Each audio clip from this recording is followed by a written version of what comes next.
2 has entered the podcast. Welcome back, people, to Player 2 has entered the podcast. I am your host, Michael, aka MC Paperstacks, and we are once again doing the last 2 weeks in gaming news. My Player 2 for today is a good friend of mine. He's a TikToker, he's a streamer, he's local, he's a fan, most importantly. My friend Dravin. Welcome to the show, Dravin. Hey guys, what's up? I'm so stoked to be here. We've got a lot of awesome news for you guys today. Definitely, Dravin. And I want to just stop and say thank you because you've been a fan for a little while. You reached out to us. You joined the Discord. You've been nothing but super duper friendly and helpful. When I first went behind the scenes and talked to people I knew about the show and was like, hey, do you want to be on board? Do you want to be a rotating host? Blah, blah, blah. Not only were you 100% in, but you just for that particular week just started stacking news in a doc and shared it with me. And you've been actually tremendous in gathering all the news for these past 2 weeks, which is typically something that I'll shoulder. And I got to tell you, I very much appreciate the help. And it looks fantastic. We got tons of stuff to talk about. Yeah, right on. I wanted to be helpful and proactive, and I figured that was both. I really appreciate you. I really do. And folks, we're going to let you know where you can find Dravin at the end of the show, so please stick around for that. But let's get into it. Before we start news proper, I asked you this while we were offline. You haven't checked out the Cyberpunk Edge Runners show, have you yet? You know, I was flipping through stuff, and I popped on for a minute, and the art style looks really cool. I haven't checked it out, though. Okay. Yeah, I popped in for a minute, too, and my children are in the room, and I very quickly shut it off. I was like, whoa, this is... I don't know why... I didn't assume it wasn't adult. I just didn't assume it would be like Seis Manos levels of bloody and violent, like in the first 5 minutes. But it's really good. I love the animation as well. I noticed that Akira Yamaoka does the music, which is interesting. How far are you into this? There's 10 episodes this season, and I've seen 5 or 6. I can't recall exactly how many, but around that number. What would you liken it to so far? Like something like an existing property? Love, Whatever, and Robots? It definitely has qualities of Love, Death, and Robots, especially Season 1, because there were some episodes in Season 1 that were about body modification. But really, more than anything, Cyberpunk 2077 Edge Runners is like the game. They pull sound effects directly from the game. The art and locations is lifted from the game. The bar is exact same layout. There were even areas where they'd be like in an abandoned warehouse, or they'd be like a shootout or something in a random part of the city, and then they'll pan out. And in my mind's eye, I can literally see that same environment modeled in the game, and I've been there. It's wild. So the story's not one-ers, it's a continuous story? It's a continuous story, yeah. So it's not an anthology, if that's what you were kind of pulling from Love, Death. Yes. No, it's definitely a tightly written story. It's really, really good. It's about a kid who has a run of bad luck and tries to make it in Night City and gets in with some people who run jobs. One of the main things you do in the video game, you meet, I think they're called data brokers. I feel bad. And now it sounds like I haven't played the game before, but they're Wakako. She's one of them, and she's one of the earliest ones that you work with. And they just give you jobs. They're like, retrieve this person who's been kidnapped, find the data in this van, blah, blah, blah, blah, blah. He's doing the same thing as an edge runner. He's getting jobs and stuff like that. And it's cool to kind of see him go through his arc and get to know everybody else in the group and the dynamic. There's a big emphasis on a lot of the themes from the game, like cyber psychos, when you augment too much and go crazy, body modifications in general, classism, corpos run everything, Arasaka sucks. Like, all of that is in there. It's amazing. So as a fan of the game, and again, a disappointed fan, obviously the game didn't really live up to my initial expectations, but it's not a terrible game by any means. No. And I would recommend it to anybody who's a fan of the aesthetic or the genre. It's a wonderful compliment. It feels slightly nostalgic because every time they get a phone call, the sound that they hear is the same sound I heard in the game. And a lot of the, the graphics and the heads-up displays that they have with their cybernetic eyes, it all matches up. And yeah, it's got a distinctly anime feel. The action is beautifully drawn. It's the best of, I think, multiple worlds. I don't know if I can recommend it highly enough. Everybody in the Discord that has been talking about it seems to enjoy it too. Nice, definitely have to check that out. Straight up. Well, I think we should go ahead and get into it without any further ado.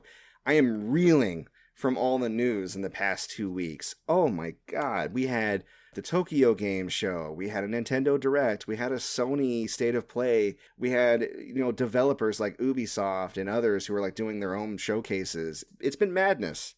It's been madness. So speaking of, let's get right into the Tokyo Game Show. You down for that? Yes. Excellent. Let me ask you, Dravin, I've been talking a lot. What are your overall thoughts of the show? Is this really like your wheelhouse? Are you into these types of games? This, I was looking over everything, not my big cup, right? Not super into these sorts of, but there's some titles here and there that I can definitely get behind. And some of those new samurai action shooters look just really ruthlessly cool. Yeah, I saw that you pointed out that there was a game by a developer called Nucore Games, and I read the IGN article on it. The game is called The Devil Within. Satgat, is that it? Or Sagat? Yeah, I don't know how to pronounce it. Satgat, who knows? But it's a 2.5D action adventure, and you compared it to Ninja Gaiden or Castlevania, which I think is pretty apt.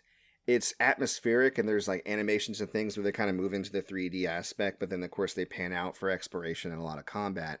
Nucore, it looks like they've only done one other game, which is a mobile game, so they're fairly fresh. And then as far as the Tokyo Game Show itself, we have some highlights, and there were some other shows kind of mixed in that we'll probably talk about when we get into consoles and stuff. We got more info on Wolong Fallen Destiny, which is the game from Tecmo Koei. And I was really interested in this because it looked like it was Three Kingdoms themed. And then they dropped a demo, and I got the chance to play it and realized it was. In fact, I was picking up Yellow Turbin's equipment, which I thought was really neat. It's interesting. I was looking into the game itself, and I didn't want to call it a Souls-like. I hate comparing things to Souls, but it obviously has similarities. If you die, you restart at a checkpoint, and if you activate checkpoints, you can replenish your healing items. And the person that killed you, you'll lose like half your stuff and have to get it back by killing them. There's this interesting morale system, though, where the more enemies you take out, the higher your morale becomes, and it actually affects your battle performance. But if a person kills you, their morale doubles, so in order to take them down, you have to be extra careful. They're self-described as masocore. Have you ever heard of that term? Masocore. Masocore. It's like a portmanteau between masochistic and hardcore, I assume. I see. And I guess they're wanting to move away from Souls-like and be in that type of genre. And I looked it up. I was like, is this a thing? And apparently there is. On the wiki page, they say Masocore encompasses Souls-like games as well as really difficult 2D games, like old Nintendo games and stuff, like Ninja Gaiden. To keep bringing that up. Drink every time you hear us say Ninja Gaiden. No, don't do that. I don't want to be responsible for somebody getting hurt. But yeah, I never heard of that term before, but I'm so happy because I'm so sick of saying Souls-like. So from now on... That's so true. Masocore. Yeah. It's the new wave. It's the new wave. You heard it here first, folks, unless you heard it somewhere else, in which case, what are you doing? You should be on the show. You heard it before I did. Overall, I really like it. It's a demo, so I'm not going to judge it too harshly, but I didn't have any issues, no bugs. It played relatively smoothly. I've definitely played games from Koei Tecmo that felt slightly smoother, but overall, I mean, just the sheer variety and the number of attacks that you can do and the weapons that you can carry, the magic you can perform, the special skills. You can go in as a warrior or go in as like a ninja, like stealth. There's definitely a lot of variety in the gameplay. I can't knock it for that, at least. So I think it's one to watch. Yeah, speaking of Ninja Gaiden. Yeah, speaking of Ninja Gaiden, for sure. Now, Square Enix had a few showings. Most of it was stuff that we already knew about. I'm still pretty excited about Crisis Core and Forspoken. Star Ocean 6, I believe it actually has a demo out now, so I can start and not finish that, which will be a lot of fun. What else we got? Capcom. Capcom showed off a lot more Street Fighter 6, and I thought it looked great. Now, again, this is not really something that's in your wheelhouse, I assume. Not a huge fighter fan. I dabble with Smash Bros. Same, and I'm not really a huge fighter fan either. Full Metal Merc definitely is. He's been talking this up and Tekken. But the thing that really interests me about this is I am a Brawler fan. I'm a Metro City fan. I am a Final Fight fan, right? And you're in Metro City, it's confirmed just from the video that they showed. They have a hub world that you can explore and meet different characters from Street Fighter and study under them like they're masters so you can learn their signature moves, right? And they showed the character that you create getting around town using the moves. So there may be interactables in the environment that you can only reach or activate, or side quests you can only complete by knowing special moves. You can, of course, attack, random people to, I'm guessing, up your street cred. There's a lot of gimmicky battle rules I saw where like a bomb will be floating around the stage while you're trying to fight, or you'll have to fight multiple enemies at the same time. The hub world kind of sounds like that Mortal Kombat game where you have the campaign, you're going through that overworld. Yeah. Annihilate. What is that one? No, Annihilation. You're exactly right. I think it Yeah. was either Annihilation or it was Deception. Maybe One of those. both. Yeah, just a more fleshed out version of that, because obviously the one that Mortal Kombat did was a lot more rudimentary. And they even have like this hub that you can go to that kind of looks like a fighting game tournament for gamers. And you sit down like at an actual Street Fighter tournament stick, and that's how you can initiate battles. They have ROMs on there. I saw like the start screen for Final Fight, so you can probably play Final Fight. There's like custom mini games similar to what you've seen in Street Fighter Pass, like destroying a car. It looks like a lot of fun. I'm actually really closely anticipating that one. What else we have here? Pal World showed back up in the news. I remember this when we covered it a while back because it's Pokemon with guns and it looks insane. It's been on PC for a while, but it was at the Microsoft event, so I'm assuming it'll be coming to the Xbox Series. It looks like as of now they're mentioning 2023. I can't wait. I think that's going to be amazing. It looks so dumb. I'm into stuff like that. And they showed off Like a Dragon 8, Ishin, and Gaiden. I know you had a few things to say about Ishin just from the trailer at the State of Play, so we'll talk about that later. Another thing that happened during this show completely surprised me when I woke up to the news. Suikoden 1 and 2, the classic RPGs from the PlayStation, are getting remasters. And there is such a huge fan base for this. I mean, that's why there's all this excitement around Eden Chronicle. You know what I mean? They're like the games that they're making from the old developers. So the remaster looks really competent. It's got all of the upgrades you would want a remaster to have as far as, quality of life. It looks great. There's not much else I can say about it except for I'm definitely getting it. It's coming out in 2023 on everything but the Switch, I believe. That covers everything, I think, notable from Tokyo Game Show. Did we miss anything? I don't think so. How's the Switch not getting it? Remasters are so perfect for the Switch. I think it will eventually get on the Switch. It just hasn't been announced for the Switch yet. So we'll have to wait and see on that. But I can't imagine, like you said, why it wouldn't be on the Switch eventually. Let's move on. We have Microsoft news. We talked about this a couple of weeks ago with Big Nakruma, the regulators looking really closely at Microsoft's Activision acquisition, concerns of antitrust, bad faith concerns of antitrust from Sony, but whatever, it's still a concern, it's legit. And we saw here from Ars Technica, the Competition and Markets Authority in the UK earlier this month became the first global antitrust regulator to sound the alarm over this transaction.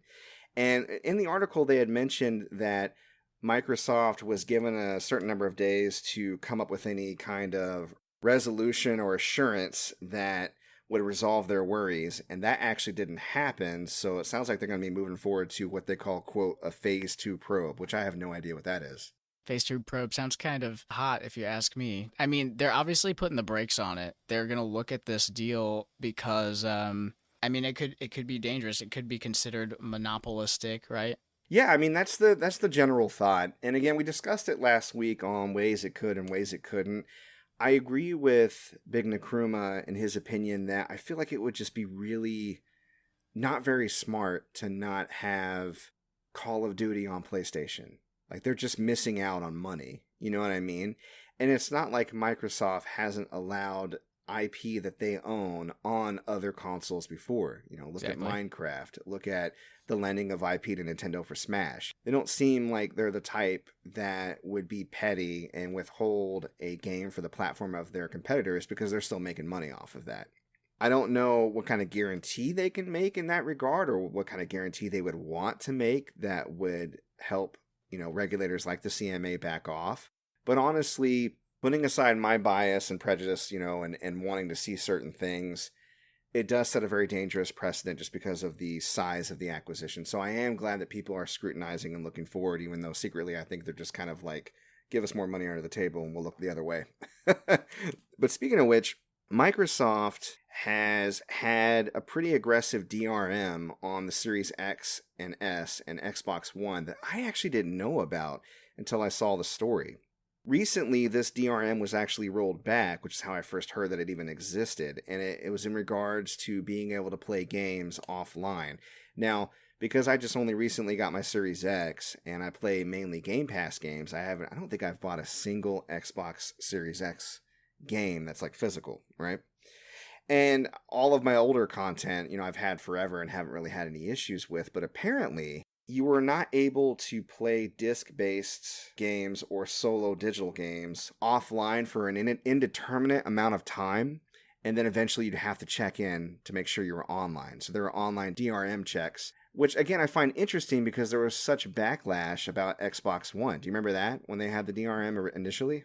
Well, yeah, it's criminal. You can't have this on a game console where you have to be online to play titles that are offline. Well, I mean, they're not taking into account that not everybody has decent internet connection, if internet at all, consistently.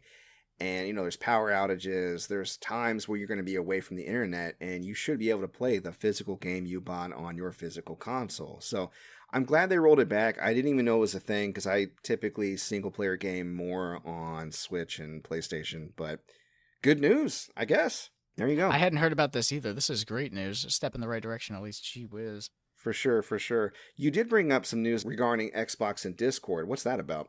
Discord integration. Thank goodness you can join a Discord voice call from your Xbox finally, but you have to kind of go through your mobile to do it. You have to link your accounts on your Xbox and then your mobile, and then you have to pull your phone out, click the server that you want to join, click join on console, and then you're in there. That's really weird, but better than nothing? Again, a good step. Yeah, a good step. Sure. PlayStation's next. PlayStation should be coming in late October, I think, is the patch that they said. That's great news. That's great news for folks who want to communicate via Discord or already have that network set up. Obviously, a little bit more reliable than trying to communicate directly over console as well, at least in my experience. Especially in all these like multiplayer games that are like, hey, Fortnite, everyone can play it on everything. Mm-hmm. If you're on a party in Discord, you don't have to worry about going, hey, well, let's use the game comms, or hey, let's just use Discord, make sure everyone's on it. Mm-hmm. People with console can get into that family easier now. It's going to be much easier. And also, in-game comms, maybe someone's too loud and there's no volume bar for them. What's up with that? Someone's way too loud and you can't turn them down at all. No volume bars. It's just way better in Discord. Yeah, no, you're right. I'm glad. I mean, you made a good point. They're catching up to the cross-platform play that we all know and love. It's long overdue. So at least it's here. That's great. Also long overdue, Goldeneye. Oh my gosh. To Xbox Game Pass and Nintendo Switch. That's later on, from the Direct. The original Goldeneye on Nintendo 64. Now with Game Pass, you're going to have 4K, a better frame rate, and achievements. I was under the impression, and correct me if this has changed, that you can only play online if you play the Switch version. No, you're going to have online for the Xbox version as well. Okay. That is news to me. The last I heard, they were saying that they were not having online. So that's great. That is awesome, actually. I think that's the one sticking point. But a lot of people were like, well, what the heck, man? Why are you only allowing it online with Nintendo? Especially since more people, I think, are set up to better play online on Xbox for one of the reasons we just mentioned. So, where did you hear that? Oh, I mean, when it was initially announced. Am I not reading this article correctly? Because that sounds ridiculous if true. I mean, it is ridiculous. That's why it stuck out on my head. Oh my gosh, it says it right here. Rare says that online multiplayer is exclusive to Nintendo's console. Told you. That sounds like a mistake, honestly. That's people are going to be upset about that. Yeah, there's going to be modders right away. Hopefully it's temporary, some kind of weird deal Nintendo cut. I don't know. And it's not really... I mean, it's weird. You figure it'd be a deal Microsoft cut with Nintendo because it's a Rare game and Microsoft owns Rare. IP is weird, especially when you're crossing like established IP with other established because you have the James Bond brand, right? You got licensed music in there. It was on N64, made by a company that worked with them and then was bought by another company. It is... So yeah, for now, if you want to play online GoldenEye in this particular release, you're going to have to be on the NSO. What does that even leave Xbox and PC players? Is there a campaign in that game? There's a campaign. And you can play locally too, obviously. You can do the 4-player? Yeah, you can do the 4-player local. You just can't do it online. And I don't think this is permanent. I don't see the sense in them not allowing eventually Xbox to play online as well. So no way. We'll have to keep an eye on that. I agree, it's silly. All right, Sony news. We had rumors previously on a new console coming out, And it looks like this may be what they were talking about. We had information from PlayStation Lifestyle, a new PS5 with an extra USB-C port and a separate disk drive that they're expecting to roll out next year, which is interesting because they can't even roll out their own PS5s. True. And not at the original True. price. I've never in my life had a current generation console that I bought appreciate in value. You know how silly that is? It's a little wild. It's worth $200 more than when I bought it. And it's the current generation. What is happening? You never see that happen with electronics. It's always pew, plummets. Yeah, it plummets until it hits like that weird retro status, and then it starts to go back up. And only if it's rare, right? Only if it's in great shape. Exactly. So I don't know what is happening, but I read through the article. It looks like the detachable disk drive will be able to connect and look like it's not external on the PS5 if you want.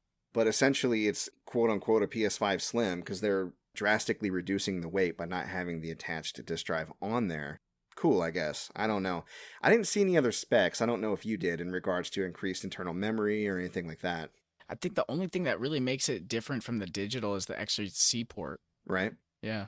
Yeah, that's about it. And then again, a detachable disk drive, which... Cool option. Yeah, I don't know who's I asking guess. for it, but okay. For real. Sony makes tons of iterations of all of their machines, though. You found this story, though, in regards to the exploit for playing PS2 games through an emulator on PS4 and PS5. Oh yeah, this exploit that some console hacker just made public, I think it was like a year or two ago, he had actually submitted this exploit to Sony as part of a bug finding program, and they just have not patched it. Here's what it is, basically. I saw that, yeah. Every game, right, that if you buy a PS2 game, that emulator is baked into the game. So there's a specific version of the PS2 or PS1 emulator that's bundled with that game. Some of these games have exploits, kind of like on the Wii, like if you're loading up Twilight Princess to do the save exploit to hack the Wii. Same sort of deal here. Yeah. But he mentions in his post that it is essentially unpatchable exploit and that it can be used to run your custom code. So we probably see PS4 and PS5 probably see some homebrew apps for those really soon. I mean, PS4, you can already hack them. That's how he got it, was through an already hacked PS4. He edited a save and then used that PS4 to sign the save so that he could load it. Interesting. Pretty interesting. Yeah, I read through the article, and it seems like a much better exploit than the previous one that was known. A couple of years ago, I don't know if you follow them or heard about them, because they got popular by releasing a lot of information about the CMOS battery issue. And I got on over to their site, Hikikomori Media, and they made a video about how to take a PS4 and make it like a custom, quote-unquote, PS2 classic using an exploit from an older version before updated firmware. So with this one, you have to track down an older PS4 under a certain model number, which is a lot harder than any PS4 or PS5. So that's great. But what I liked about what he did, he was able to hack the program and the in-console or like on the operating system, the inherent emulator.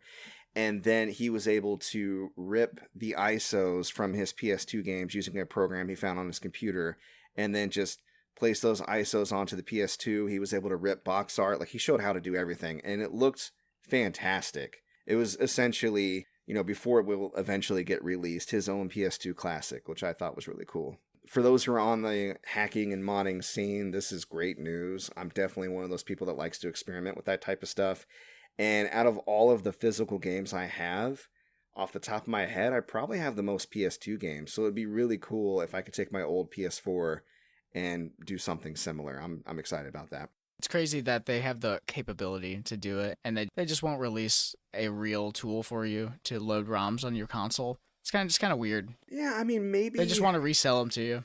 That's probably part of it. Also, if you make that technology and that process more widely known, maybe they fear it will lead to more piracy. Because yes, legit, you could rip an ISO off a disk you own, put it onto an emulator, and you're not really breaking any rules. But once more and more people learn how to rip ISOs, then how many people are like, let me sell you this ISO, let me give it to you, let you borrow it, and then that could translate in lost sales down the road. So I get That's true. the hesitation to do that. Because right now, as easy as it seems for me, because I've demystified myself with it, the average gamer, the average person may not be super comfortable or understand, or even want to take the risk to hack and what that entails. I could be wrong, though. Maybe everybody's hacking. Hack the planet. We talked about a new rewards program, and you had put the news up here about it. I read through it, and it looks like PlayStation Stars Rewards is a program that's going to start soon, and you get reward points. It sounds similar to what Xbox is already doing, right? Because you get points for playing games on Game Pass or getting achievements, and I have it set to automatically give me a $10 gift card or something because I don't care about the rest of that stuff. And it sounds like with PlayStation, they're advertising you redeem points you get for purchases and achievements, and you get games, DLC, digital collectibles, which you had mentioned are definitely not NFTs. That's a quote. That was funny. I don't know if you display your digital collectibles on your PlayStation or where you access them or why. I mean, they're cute little 3D models. Maybe they were spurred on by the positive reception of Astro's Playroom, because I will admit, when I played Astro on PS5, you can go through and get classic PlayStation whatevers, and there's this room where you can go check them out and move the 3D model and read about them. If it's a digital library that you collect things over time, game models, art, stuff like that, I could see there being a value in that, especially if they had a 3D interface you can walk around or just something flashy, right? An extension of achievements, essentially. Yeah, very flashy. People really like that. There was Super Smash Bros. Had the toy collections. Yeah, true. I used to love collecting People do those. love that. Yeah, for sure. Yeah. And for me, it was video game history. That's one of the things I love about Ultimate is its celebration of video game history. Back in Melee, when you got the little trophies and you could read about them, I discovered games I hadn't heard about through that. Exactly. Right? Exactly. So they're sticking just to PlayStation, but that's still cool. If they lean into VR, which VR2 is, their new headset's really nifty. If they lean into it, it could be kind of like their competition to Metaverse. Maybe you could have them sitting in your avatar chill space. I don't know if they're going to do that, but that's just speculation. Yeah, it's probably something they're thinking about down the road. I mean, it seems like a natural conclusion for sure. Mm-hmm. So whether you're excited about it or not, at the very least, you might get some discounts just for playing on your PlayStation, which is something you're going to be doing anyways.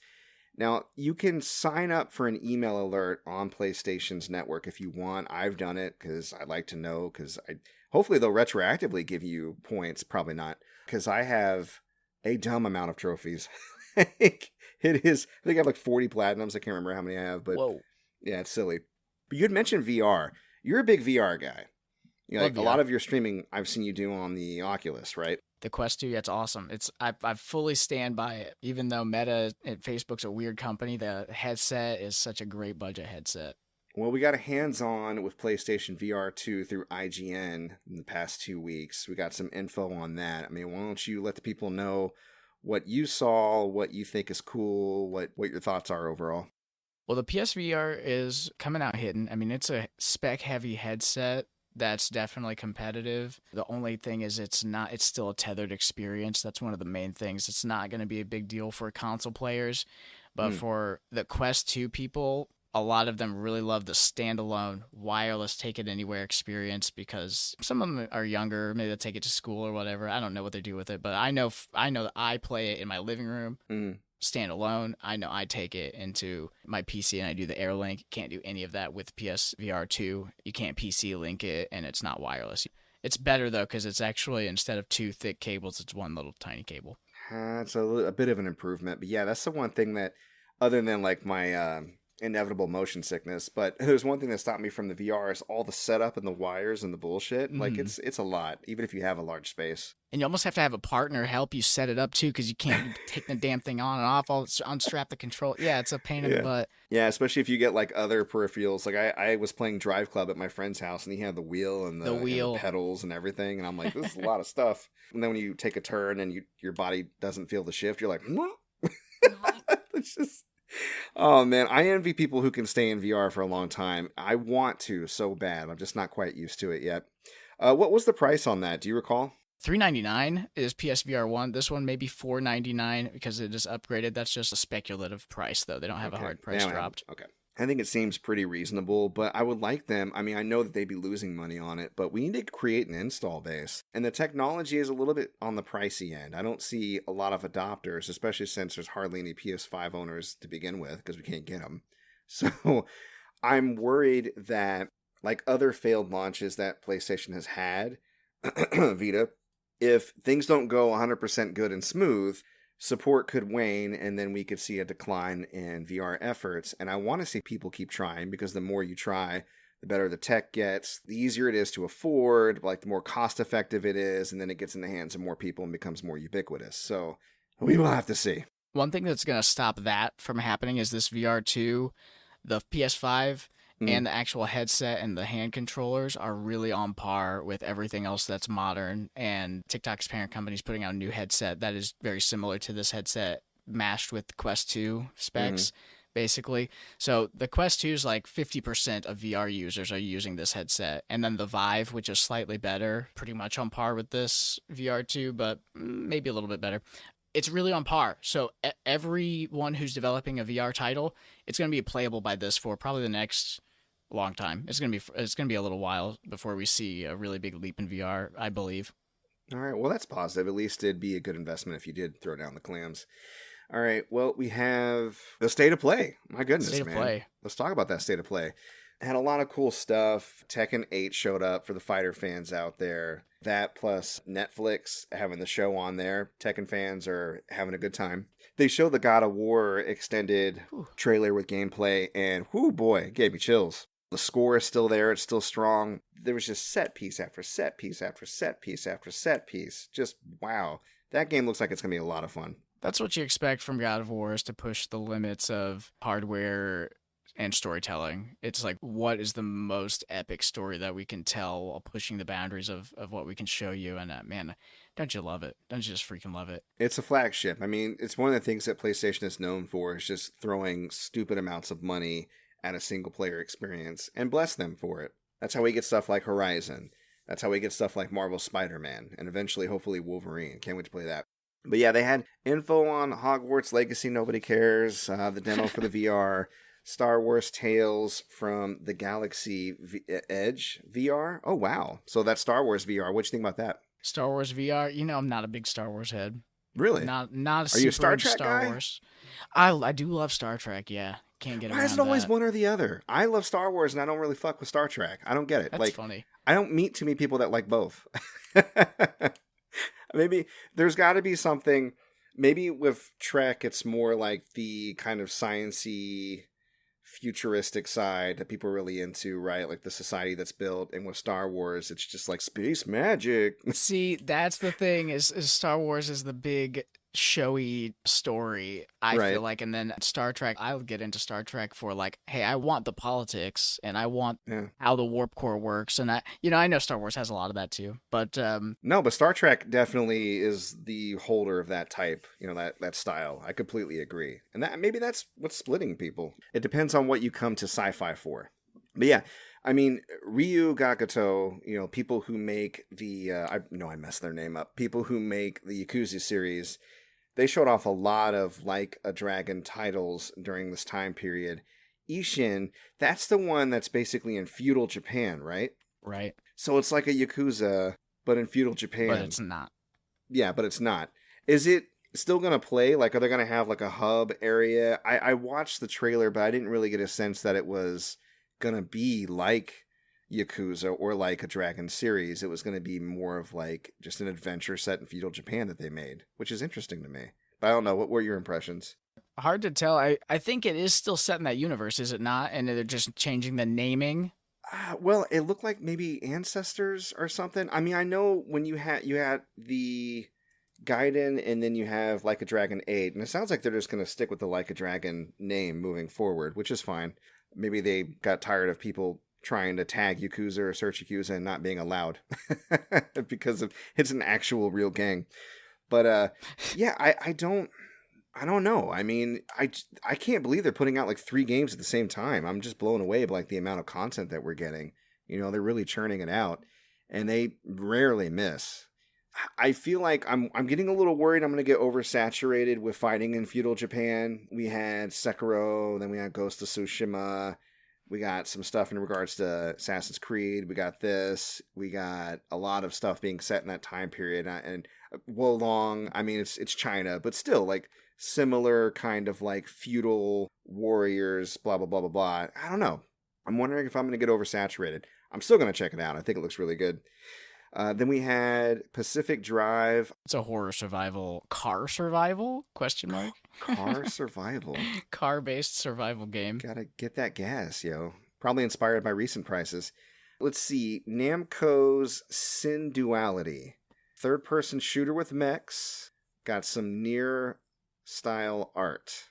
I would agree with that assessment. It looked like a competent action game. Mechs are fun. Yeah. People love mech action and anime mechs. I think people are going to get into that. It's a niche. Like, robots don't make me horny, but I'll play a game with robots. I'll fuck with robots. It's fine. I like robots. My only thing about the mech games is I hope that the controls don't feel detached, because whenever you're piloting something like that, you're like, it takes a whole second and a half for me to hit something. It just doesn't feel right. Yeah, is it gonna be more Dynasty Warriors, or is it gonna be like Steel Battalion? I think was that the one with the big ass controller? It's all the buttons. Get the fuck out of here. Yeah, we'll have to see what type of game we're gonna get with that. Now, Project Eve showed back up. We talked about this. I feel like it was a year ago almost, and it was that action game with that woman that was wearing like the tight green pants, and they changed the name from Project Eve. It is now going to be known as Stellar Blade.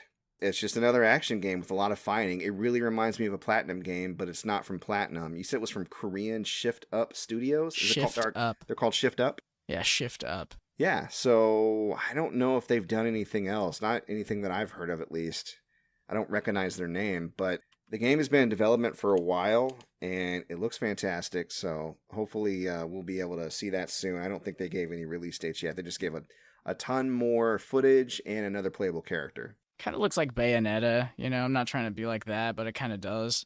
I mean that's a fair assessment. I could see that. Definitely not as particular an art style as Bayonetta. It's definitely more sci-fi / robots again / like action game and monsters. It doesn't have like angels and demons specifically, but I get you. You're a techno lady fighting demons, it looks like. So more slashing up of things. Yeah, exactly. And who doesn't love that? So if you want action single-player games, damn it, PlayStation's got you covered. Speaking of which, from the Neo devs, we have another feudal Japan action. See what I'm saying? Rise of Ronin. A lot of it. Came out of nowhere. Looks awesome. I just don't know. I mean, I guess everybody was like, man, Ghost of Tsushima did really well. People really like Ghost of Tsushima. They really did like it. I love it. It's amazing. It's awesome. It was such a good marriage of gameplay, open world, theming, the story. As much of a wet blanket as he is through most of the game, I really got attached to Jin. I was into his story. And then with the downloadable content, they expanded it even more and really fleshed him out, especially his relationship with his father. I loved it. And then they added the multiplayer elements and like kind of like more the fantastical, myth and Oni and all that. And that was a lot of fun. They really rounded the bases. That's why I'm a little concerned. All this other stuff I'm not going to be as interested in because I've just been so blown out by Ghost of Tsushima. So I don't know. I'm always ready to dive into a new story, honestly. And this one looks the gunplay just like really is something that's kind of drawing me in. Because, that's new. That's going to be fresh. That's going to be really cool. Yeah. Yeah. Sony, thank you. Thank you for bringing us so many open world, just story focused. Because you can get an open world game. They're a dime a dozen. They're not hard to find.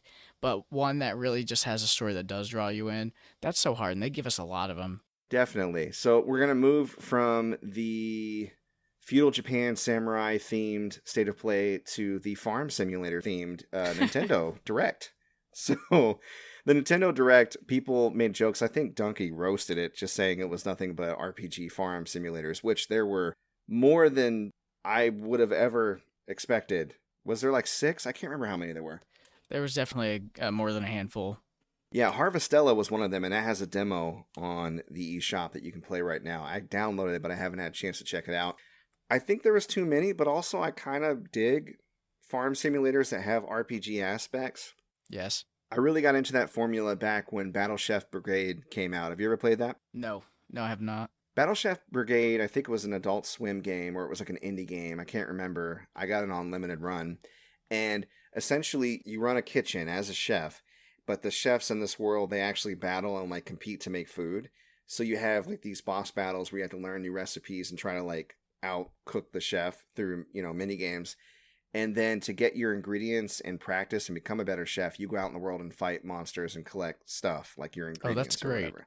Yeah. I like pairing a domestic task or a domestic slice of life with something fantastic. I'm attracted to it with, school and dungeon crawling and Persona.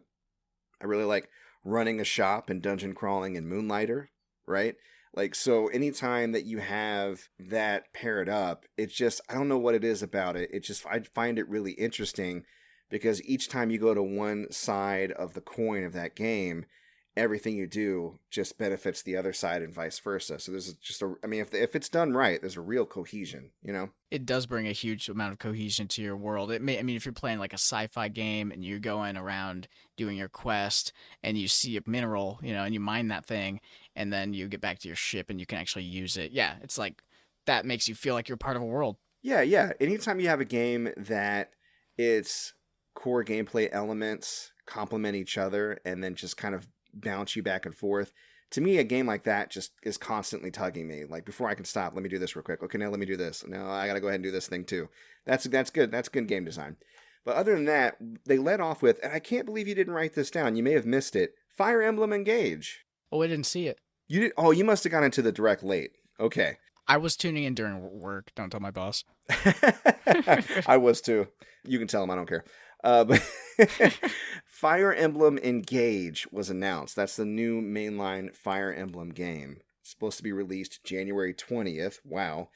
And what's interesting about it is they showed off characters from past Fire Emblem games like Marth and Celica. I saw Sigurd. And basically in this world, it's like way in the future from all the other Fire Emblem games in the past. And they have these rings they can use to summon heroes of the past to fight like this new threat that attacks the world every 100 years or some weirdness. I don't know. Who cares? You're bringing in it's fan service, the game basically, and it still looks fleshed out. Looks like it's going to have an interesting story. Not only can you summon classic characters, but they show up in the hub world, so you can talk to them, and hopefully they'll be integrated in the story. You have a hub that's similar to Garrick Mach, but obviously you're not teaching at a school. It's probably more like a base camp or something. Which I'm into. I loved how they integrated. Again, talk about games that bounce you back and forth. Fire Emblem strategy gameplay with social sim, right? I'm into that. And it also appears to have a French theme. A lot of the names of weapons and characters are French. The locations look French. The architecture looks French. The main character looks like the French flag. They're calling him Colgate Chan because he's just like got blue hair and red hair, and they're like split. So it's Pepsi good stuff. Toothpaste. Yeah, exactly. I'm into it though. I'm really excited about it, and I can't believe we're getting another Fire Emblem so soon, even though technically the previous one was a Warriors game. But what is the reason for the hair? The red and the blue? You know what? There probably is a reason, because that's how Japanese games do. There's definitely a reason. It's not going to make any sense, and you're going to be like, well, you didn't really have to do that. But there's going to be a very specific reason, I'm sure. Maybe it has something to do with their power to summon the heroes, or like their destiny, or the duality of the force they fight for versus the force they fight against. Because Fire Emblem loves to do stuff like that too, with light and dark, doppelganger, shit like that. Who knows? I'm into it. We had Fatal Frame, Mask of the Lunar Eclipse. Yes. Is this a brand new Fatal Frame game? Brand new Fatal Frame game. Isn't That's that freaking cool, huh? That's amazing. It's been a long time. It has been a long time. The last one was the Wii U game that they ported, right? Ooh, did they port one to the Wii U? Man, I just remember playing the original and just bricking my pants, bro. You know what I'm saying? Like, that was scary. It's very scary. Yes. Back in the day, we didn't have too many. I mean, during the PlayStation era, we didn't have too many first-person horror games. No. And this was third-person, but in order to combat the ghosts, you had to look at them through a first-person lens with the camera. So it's like basically forcing you to look at the thing that you're scared at. And you would think after a while that wouldn't be scary, but of course they splice in surprises and hauntings, and sometimes you'll open a door and it goes boo, and I'm like, yeah. So it's good times, and hopefully with all of the iterations in game design that we've had, they're going to take some inspiration and still give us that classic Fatal Frame experience, but it's going to feel fresh. I mean, with the Switch, with the gyroscopic controls, that lends itself really freaking good to a camera. It's going to scare the shit out of some kids. That's going to be cool. I wonder if they would have like a augmented reality side game or something where they put ghosts from the game in your room. That'd be neat. Ooh, or a Labo integration with the VR. Sure, why not? I love it. Oh my god. Moving on, we had announcements of expansions for Xenoblade Chronicles 3. I don't really care. Unless you're a Xenoblade. Was there anything in this direct that you were like, I'm going to get that, I'm going to play that? Mario Rabbids, I really like that XCOM style gameplay. That's cool.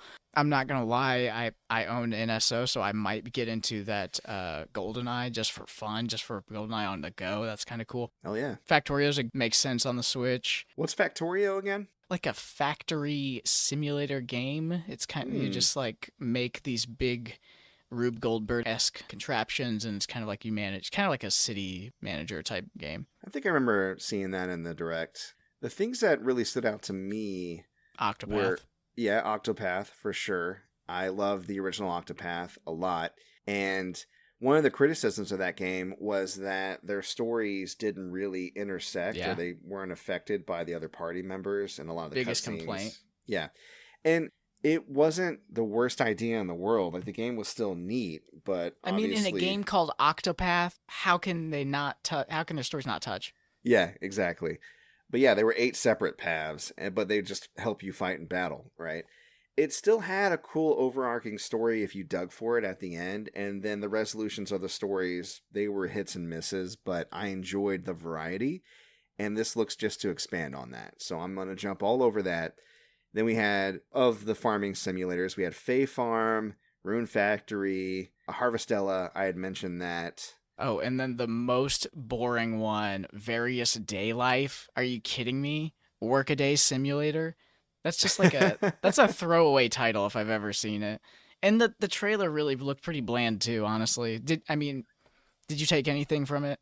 I actually was interested in it, but again, I like doing mundane tasks in video games. I mean, you're no stranger to that. You've been playing a lot of Power Wash Simulator, right?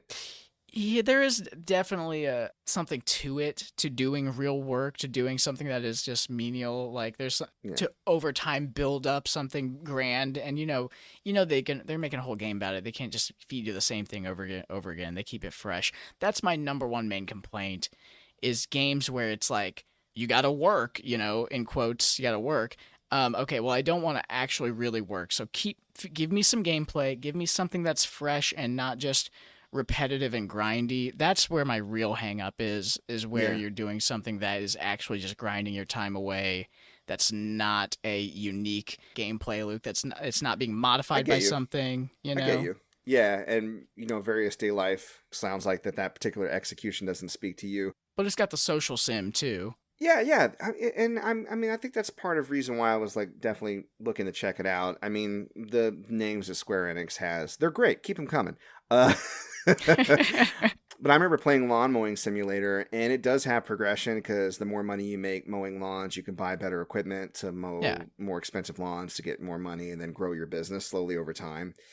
Get like other employees and stuff like that. That was kind of neat, but I gotta admit, I did basically come just so I could watch the grass get smaller as I drove around the yard.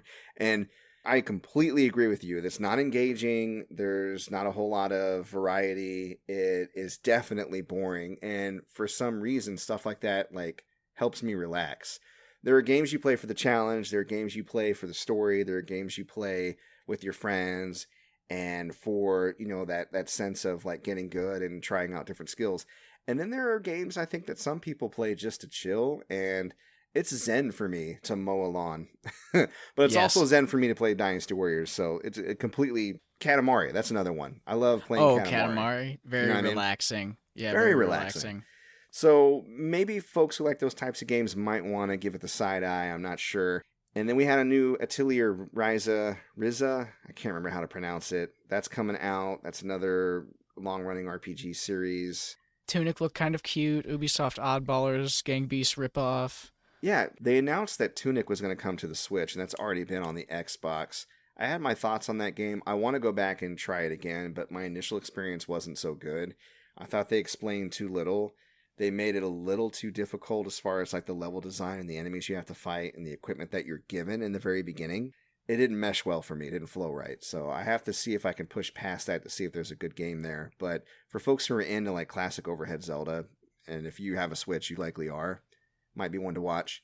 Front Mission 1, 2, and 3, those are the Square Enix tactics RPGs. Like you mentioned, XCOM. It's the XCOM from X. Those are being remastered and re-released, which a lot of people are really excited about. They had Theater Rhythm, which I always call Fiat Rhythm, but apparently Theater Rhythm because you pronounce the R like and just say rhythm. But I have it for 3DS, and they're coming out with a version, it looks like, for Switch. It looked like it was a brand new game, not a port. Is that the impression you got? That's what I got. Final Bar Line is the name of it. This is the most amount of songs I've ever seen in my life. This is like an 8 megabyte iPod worth of songs. It's like 385 initially, 90 for the DLC, and then another almost 1,000 in additional DLC. Yeah. Whoa. But I mean, the base game itself, 385 songs, I'll take it. That's great. For real, and they're orchestral. They're like pieces from the soundtrack of Final Fantasy games, am I right? Yeah. I mean, that was the theme of the original game, which I think was called Curtain Call. I can't remember, but it was on 3DS. And it's a rhythm game, obviously, and you play through the songs and hit all the points, and then have simulated battles and stuff as you're doing it. It was a lot of fun, actually. Especially if cool. You're a longtime fan of Final Fantasy and you love that music, which I do, definitely. So. Well, those are going to be long songs. Like, that's just not like a small amount of content. Each one of those songs is going to be thick. They may remix or shorten or alter them somewhat. I've seen them do that in the past, but still, I doubt they're going to chop them up so that you don't recognize them. And it's going to be a lot of fun. I agree. Most levels will probably take 3 to 5 minutes, possibly longer if, like you said, they do the big orchestral original version. N64, we already talked about GoldenEye. On the NSO, a lot of awesome games. Mario big Party. Hits. 1, 2, and 3 with online play. GoldenEye with online play. Pokemon Stadium 1 and 2. Pilot Wings and 1080 Snowboarding. Those are games I actually played as a youth. I'm super excited to go back and visit those. Excitebike 64. All within, was it like a 6-month window coming up? Yes, sir. Yeah. Yep. 1080 Snowboarding. That's that soundtrack just hits. It does. They talked about Mario Strikers, Mario Kart updates. Nothing really new. Pikmin 4 was announced, but they didn't show any gameplay at all. Just they're making it. It's title flash. Yeah, so that's great. I believe they officially announced that Pikmin 1 and 2 would be coming to Switch, which we didn't have confirmed before, I believe. That's awesome. Yeah. I didn't see that, but I believe you. Yeah. I could be remembering it wrong. It's so tough. The thing I need to get adjusted with and maybe change is when we did Gaming News Weekly, it was a lot easier for me to recall things that happened in the week. But the fact that it's been 2 weeks and so many things happened.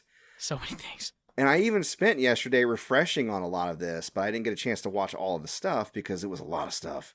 So I had to remember from when I initially watched it. And wow, we had Rain Code announced for the Switch, which looked like a cool this detective looked pretty game. Interesting. Yeah, this looked really unique, honestly. What did you take from it? I like detective stories, and I definitely like ones that lean into the investigation aspect and make it part of the gameplay, so I'm into it. I like That's exactly what I was going to say. That's all I was going to say. I was like, I like how hands-on the detective things looked. That's what I love about LA Noire, man. LA Noire. Yes, that's what I was about to say. LA Noire kicked ass because it was like you felt like you were really sussing these situations out. They weren't serving it to you. You were doing it yourself. No, you were at the crime scene getting clues. You were talking to the witnesses. You were going to other locations. I need to go back and play that game. Doubt. Yeah. Press X for doubt. Tell me the truth, damn it. Yeah. Resident Evil actually had a section at the Direct, And as soon as I saw Resident Evil Village, I was like, oh, more cloud games. And that's exactly what it is. Exactly. There's no way you get that on the Switch. No, no way. So Resident Evil 2 and 3, the recent remakes, and Resident Evil Village, they're going to have cloud versions. So cool if you legit have no other way to play them. But if you do, obviously skip. Sifu announced for Switch. Very cool. Nice. Info on Crisis Core Reunion. Radiant Silvergun, an old Treasure game, which is... You wrote down here Gradius type space shooter. I would say that. Top-down shooter. Right. But, I mean, anything from Treasure I'm all over, and it was one of the best. So that was a big win for people who are into that niche style of gameplay. You don't see a lot of games like these, and this one looks really cool, because Gradius, I mean, back in the day, man, the art style, beautiful, the gameplay frantic, so pretty cool for people who like arcadey games. Yeah, no, exactly. And Radiant Silvergun, like I said, it's one of the best, so that's awesome. Tales of Symphonia, that was already released on... Tales of Symphonia was already released on PS4 and Xbox One, right? Because we're talking about a Tales of Symphonia remaster.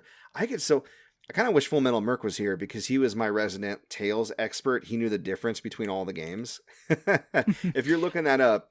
it says it's coming out alongside Switch in 2023. Remastered.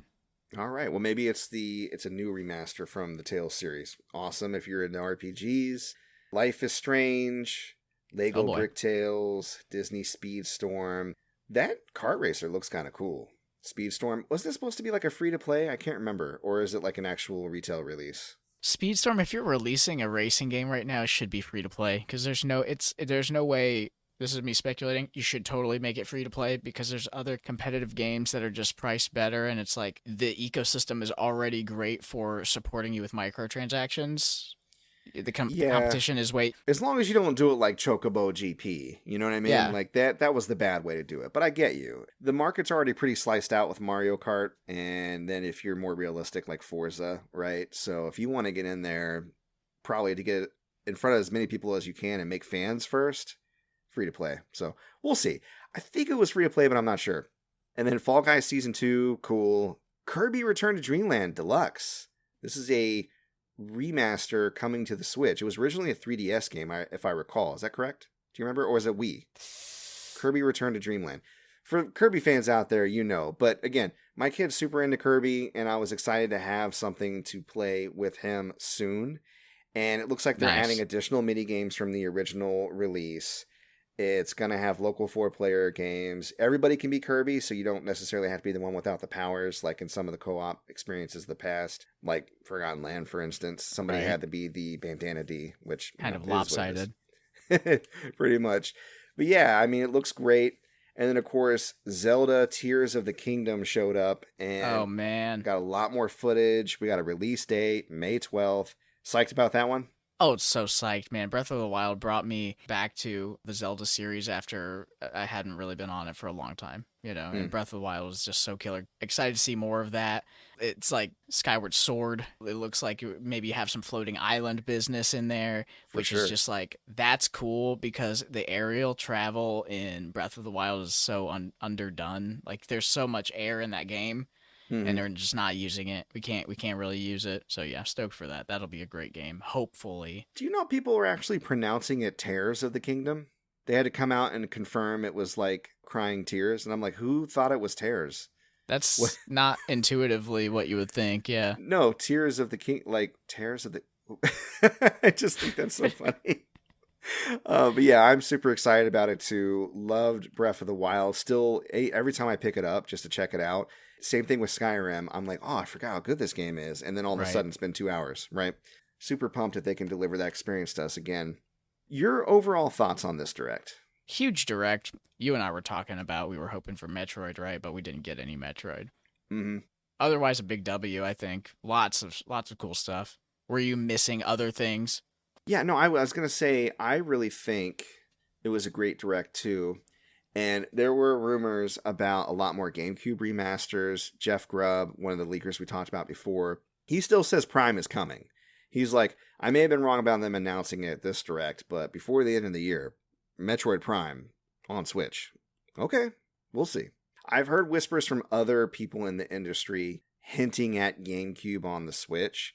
Some people were saying like the NSO, and I'm like, no, there's no way they're doing Nintendo Switch Online with GameCube. They're not gonna jump that far, that ahead, not without doing Game Boy stuff, right? They could. But it sounds like they are going to try to move a lot of GameCube titles to the Switch, and there are a lot of titles out there that people really want to see on the Switch, including myself. So obviously Metroid would jump in there pretty easily, and we'll have to, there's some Zelda titles that haven't been put there yet, so we'll have to see.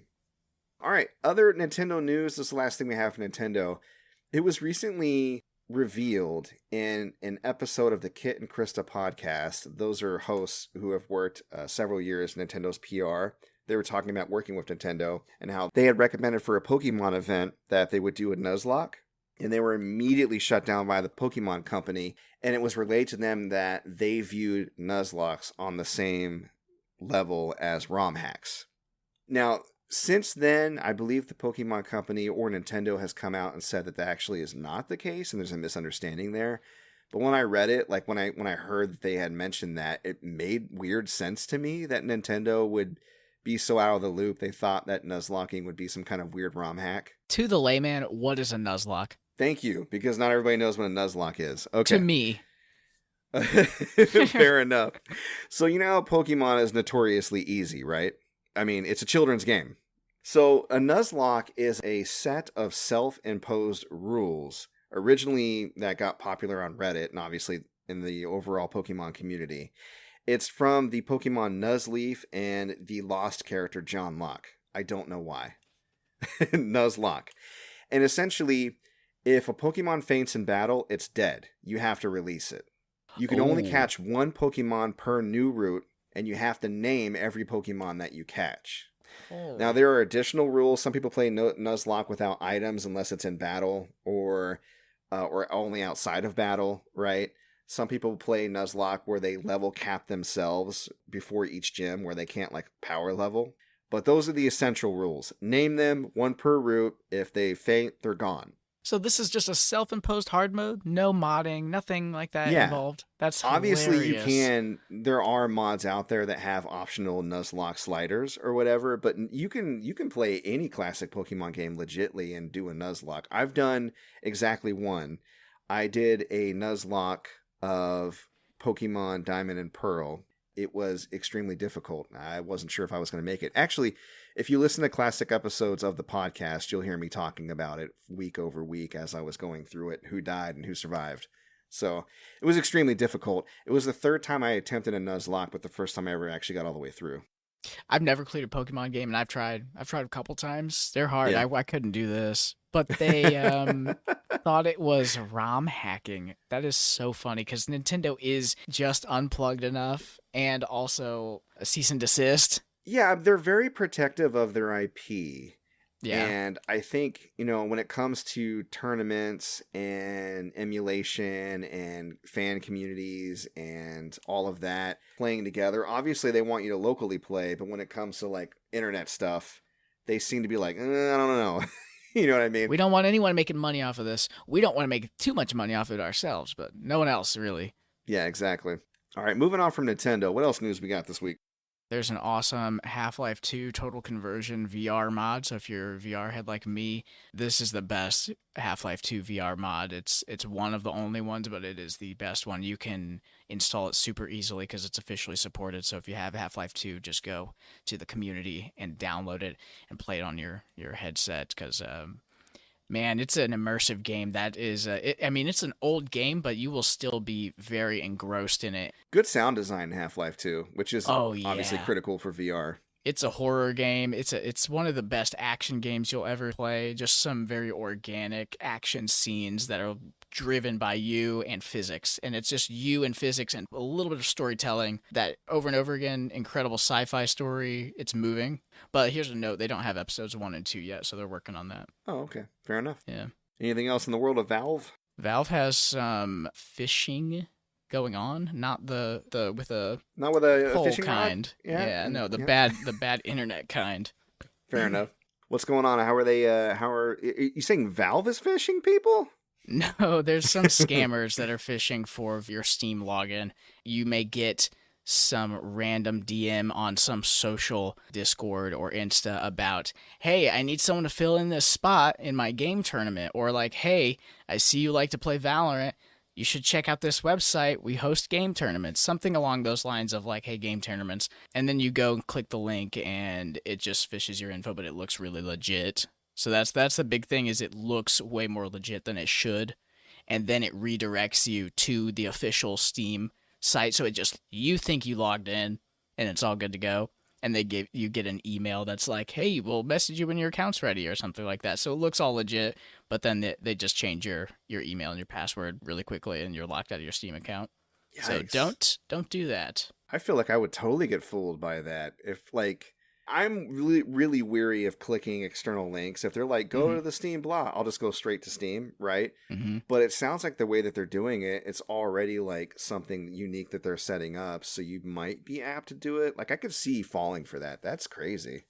I recently fell for a phishing link scam, and I am very savvy with it. Yeah, you're a younger guy. I mean, you've grew up around the internet. I'm not stupid. Yeah, I'm not stupid. I've spent my whole life on the internet, and I made a purchase on Target online. And right at the same exact time that I got sent my tracking info, I got one of those businessy looking texts from UPS quotes. Oh my God. And it was like, hey, you have to blah, blah, blah, blah. And I just filled it all out because I wanted my damn package. And afterwards I was like, oh, that looked kind of fishy. So, yep, cancel my damn card. That's rough, buddy. It is funny. But yeah, don't go to these websites, especially if you don't know the people. That's the main thing. And then the other thing, it looks like a real separate window. Like when you go to link your Steam account to whatever website, it looks like a real window. You can like minimize it and everything, and it shows it in your taskbar, but it's not a real separate window. It's actually within your current open browser, and if you like drag it to the bottom of your screen, it's not going to act like how a normal browser will act, so it won't give you that like maximize, and it won't let you pin it to your taskbar and stuff like that. So subtly not a separate window, even though it presents itself as one. All right, so don't click on the link at all, but if you really need to, that might be a test you can use to make sure that you're not being scammed. All right, I saw that you wrote down some NVIDIA news here. Oh my gosh. Yeah, we're on the precipice of some new cards. The 4090 and the 4080 just got announced, and those are some walloping cards. They showed some graphs with 4 times better performance on some of our favorite games like Apex, Fortnite, Call of Duty, etc., and 2 times faster exports for GPU accelerated programs like Adobe Suite, etc. Are we going to be able to get a hold of these anytime soon, though, with just the manufacturer shortage and all that? Yeah, they're dropping really quickly, and NVIDIA also says that the low GPU prices that we're seeing right now are not going to stick around forever, so they're going to go back up to normal prices. We got the 4090, $1,599, October 12th, and then the 4080 is $899, and they're having it upgraded at like a TI or something for $1199. Those are in November. Okay. All right. Well, Juicy. Folks, if you want to get on those, and it sounds like you do, you might need to... They're physically big. You need to make some space in your case. In my case, I probably have to get a bigger case. I got a tiny case. The cords in there are just like, help me. Yeah. A little choked. I mentioned earlier developer-specific stuff. Anything on that front this week? We have some cool news all around from different developers and some miscellaneous stuff. Starting here with Ubisoft, had a funny thing happen with Mirage, got flagged as an adult-only 18-plus rated game by some website, and they had to come out and say, hey, this is not true. It's not rated yet. So that was kind of funny. Mirage. It was for Mirage, which was recently revealed at the Ubisoft Forward.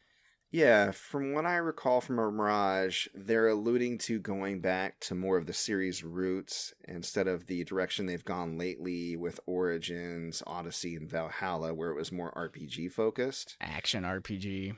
Yeah, so they're going to go back to that and really just focus on stealth, parkour, and the core gameplay elements they had in the original Assassin's Creed games.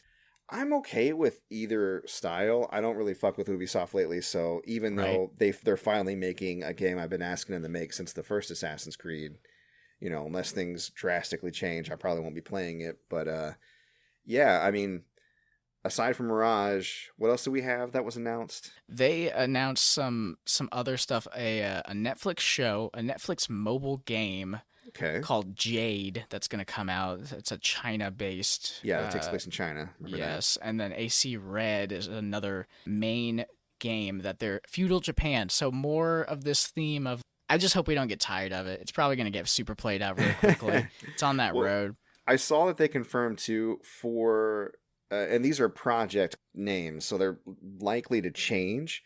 But Assassin's Creed Red is the feudal Japan, and I have been I've been wanting ninjas since the first Assassin's Creed. I'm like, go to Japan, yes. go just to Japan. The architecture is so rife for parkour to the max. Well, I mean, I was such a huge fan of Tenchu when I saw the promo for the original Assassin's Creed, and I was definitely there day one when it came out.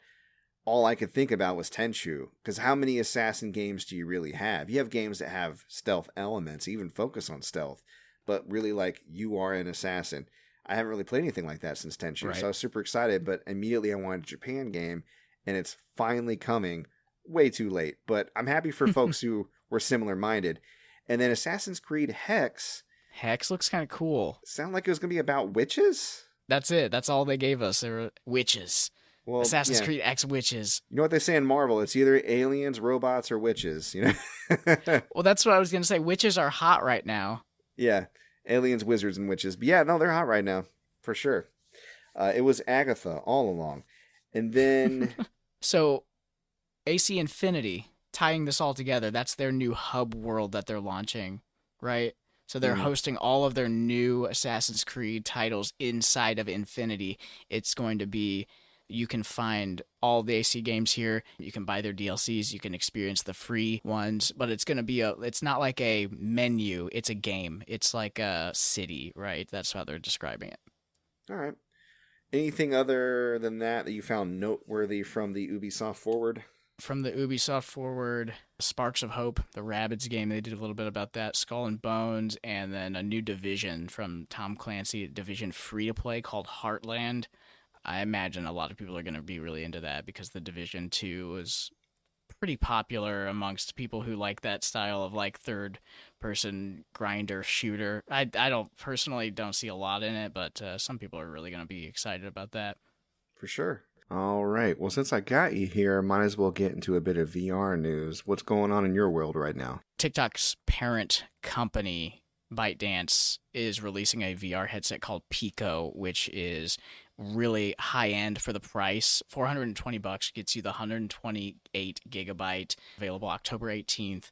And this has a lot of nice specs that quite frankly beat the Quest 2, and it's lighter too, and it has like this battery on the back design, so it's more ergonomic. It has the true color pass through.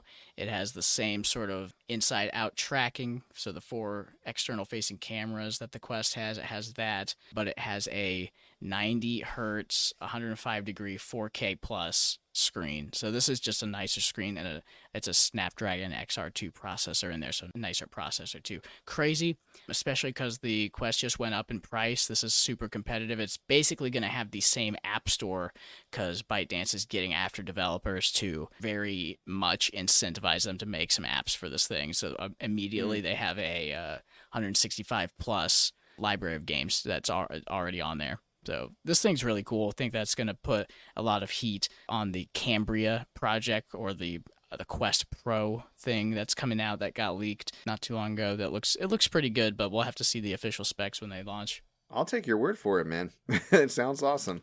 All right, and then EA dropped a bomb recently that I was very interested in.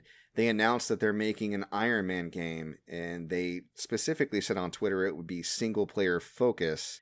A lot of people are speculating it's going to be similar to Spider-Man or Guardians of the Galaxy, and I'm like 100% for it. I feel like the success of Spider-Man, the success of Guardians of the Galaxy versus Marvel Avengers has people rethinking like how they want to deliver the MCU video game-wise, and single-player experiences seem to be it.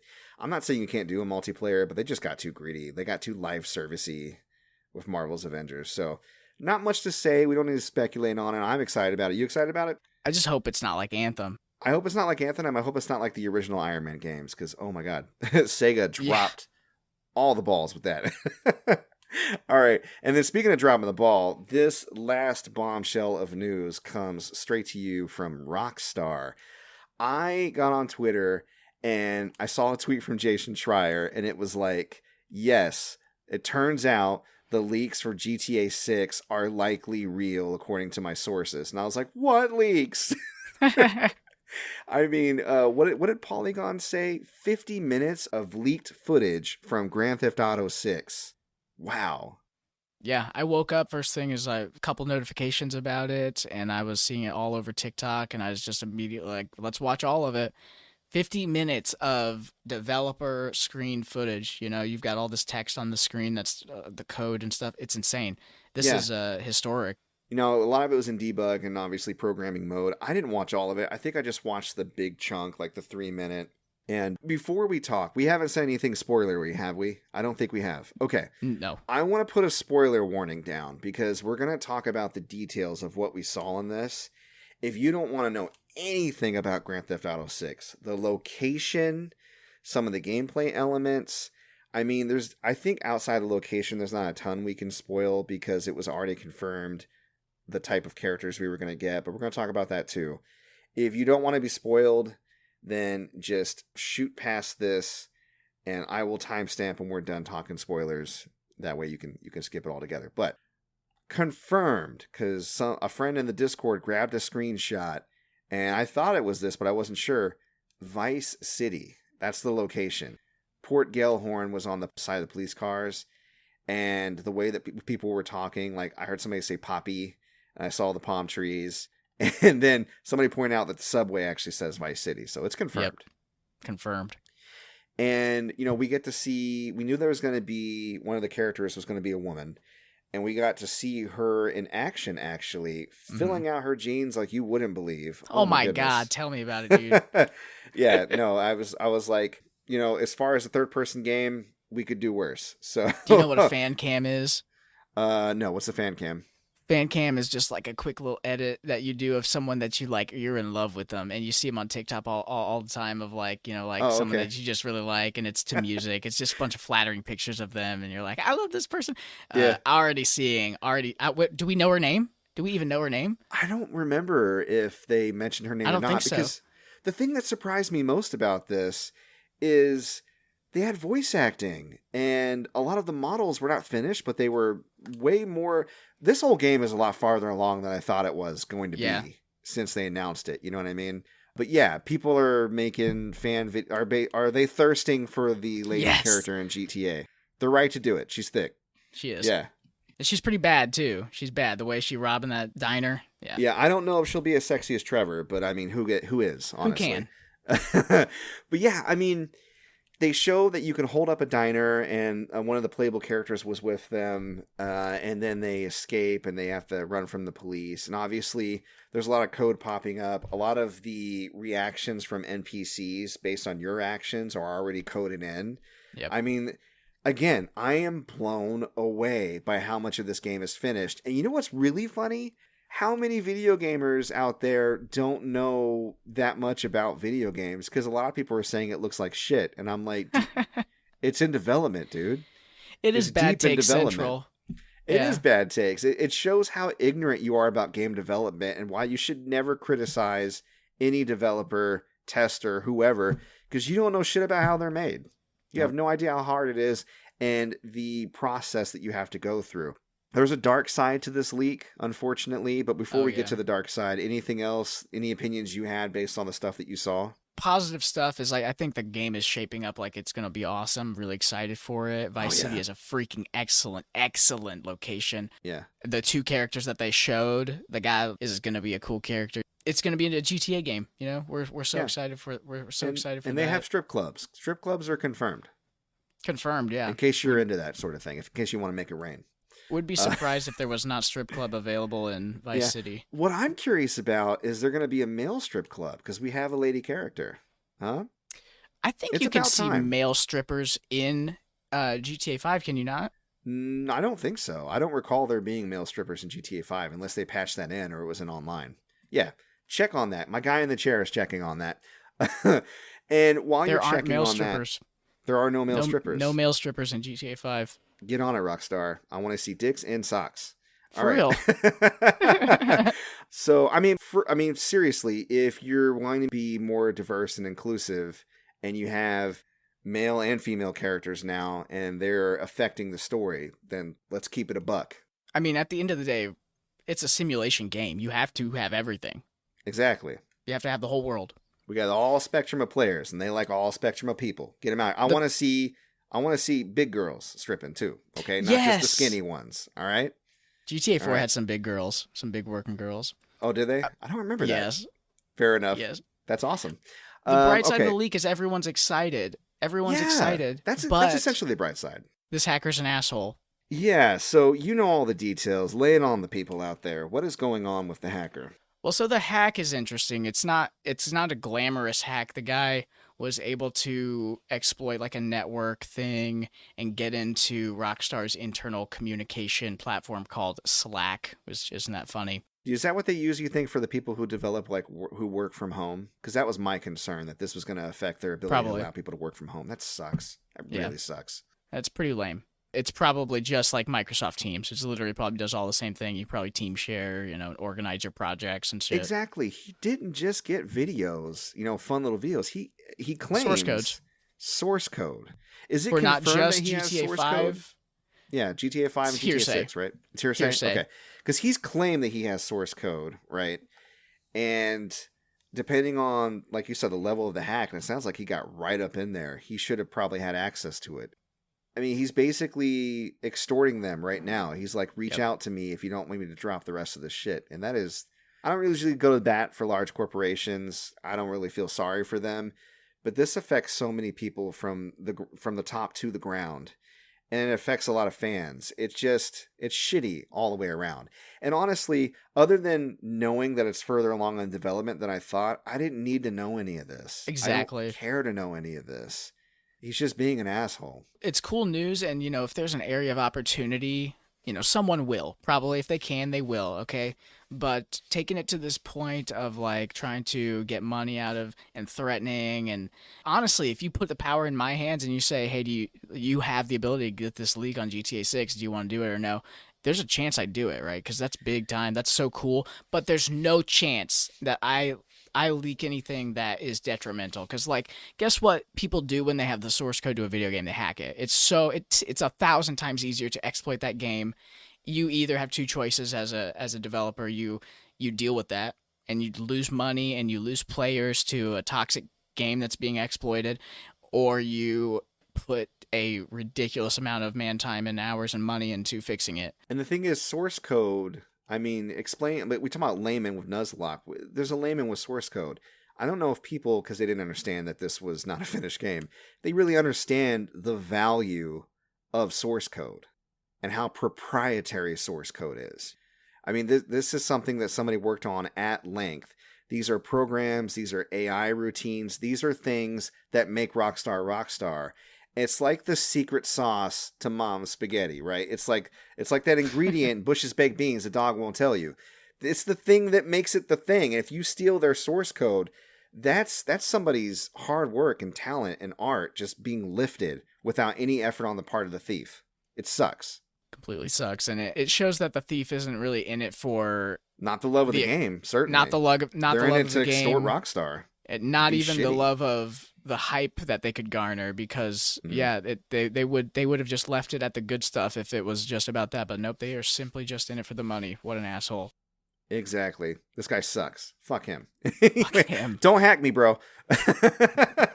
All right, that's the end of the spoilers right there, so I'll put a timestamp for people to come back in.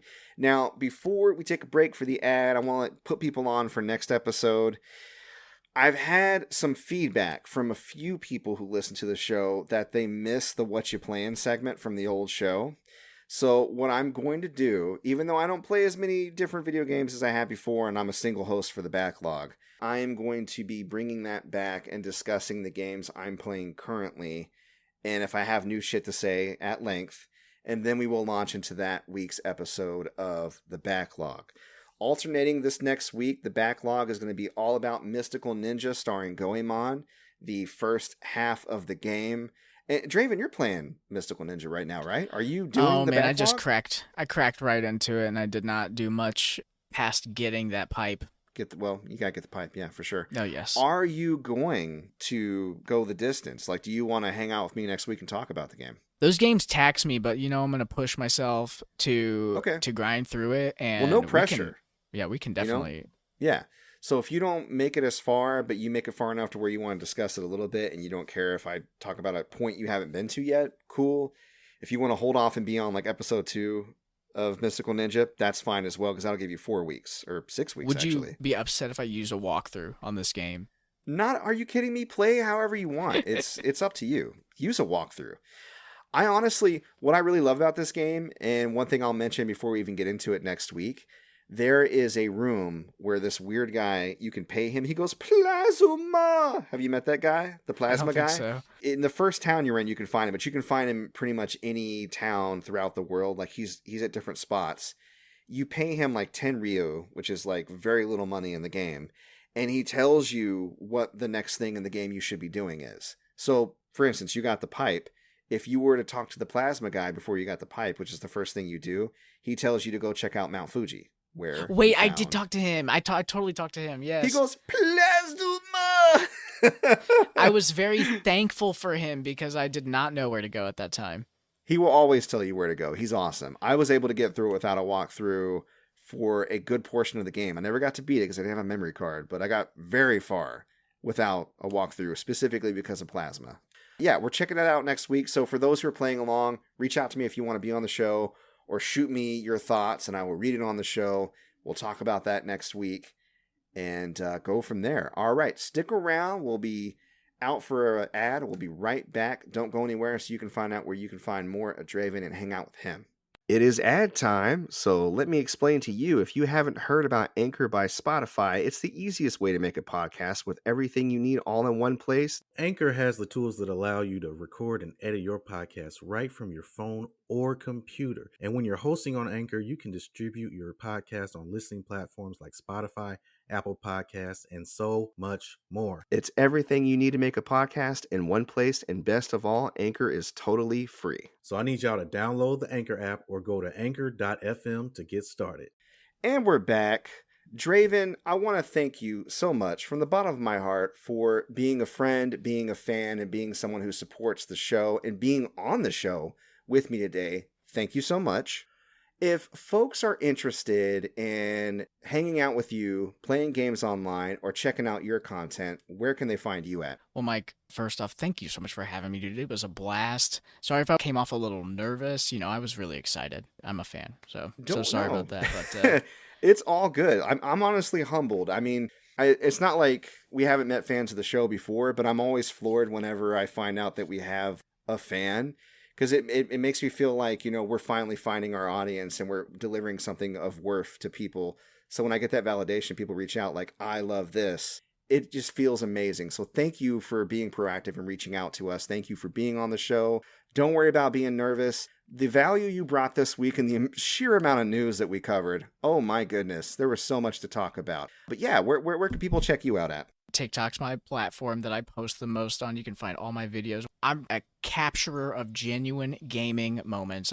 I work a 9 to 5, man. I play video games for fun, and I love to stream. So find me on Twitch and TikTok under Dravin117. D like dog, Ravin 117.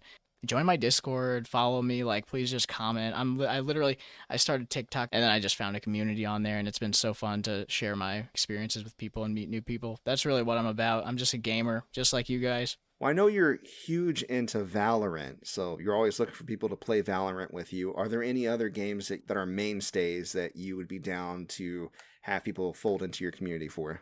Oh yeah, Valorant is such a freaking good game. My favorite game. I try to get into all the popular games. I love Fortnite. I'm definitely on that Call of Duty open beta that comes out in a couple days.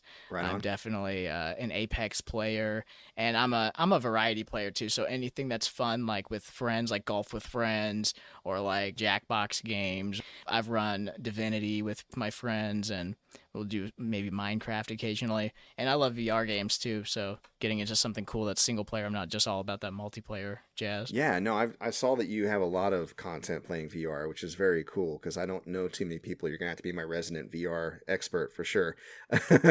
I'll make sure that Dravin's links are in the show notes. Make sure to join our Discord. We're in there. He's in there. Join his Discord, especially if you want to get with him and his crew to play those games, because it sounds like a really good time. And I've watched a lot of his videos on TikTok. It's a positive, good time. Like, he is a GG gamer for sure. So, a capital G? Capital G. Well, it was Capital more like G? GG, like good game. You're just like, you're positive. Guy. You're a positive guy. You know what I mean? Gotta strive for that positivity and pay it forward. Yes, but sir. also a Thank you for capital G recognizing for that. sure. Like, I've seen some of those trick shots that you had. You know what I mean? Like, it was it took talent. So yeah, for those who are interested, don't forget, we drop new episodes every single week at our hub at anchor.fm/player2 has entered the pod. Gaming news and backlog, we alternate. But our podcast is also available on pretty much any platform that you listen to podcasts on, and that includes Breaker, Google Podcasts, Overcast, Pocket Cast, Radio Public, Apple Podcasts, and Spotify. And don't forget to check out our newly updated link tree so you can listen to us, the gamer friends, get at us on Discord, check us out on those social medias. If you want to support us for free, following, liking, sharing, commenting, all that good stuff, subscribing, it really helps us out. And we do have a Patreon for those who would like to put money towards the show. Patreon.com/player2 is entered the pod. Shout out to Jordan. We appreciate you, sir. And if you want to contact us directly, you can do that through social media, or you can email me at mcpaperstacks@gmail.com. That's a show. It's a long one. I knew it was going to be a long one. It's a beefy boy. Dravin is technically minded, though, so he's going to give me some tips on editing, and I'll be singing his praises next week if they work. So for those who came out and listened to us, thank you. We appreciate you. We love you, and we hope to see you next week. Take care.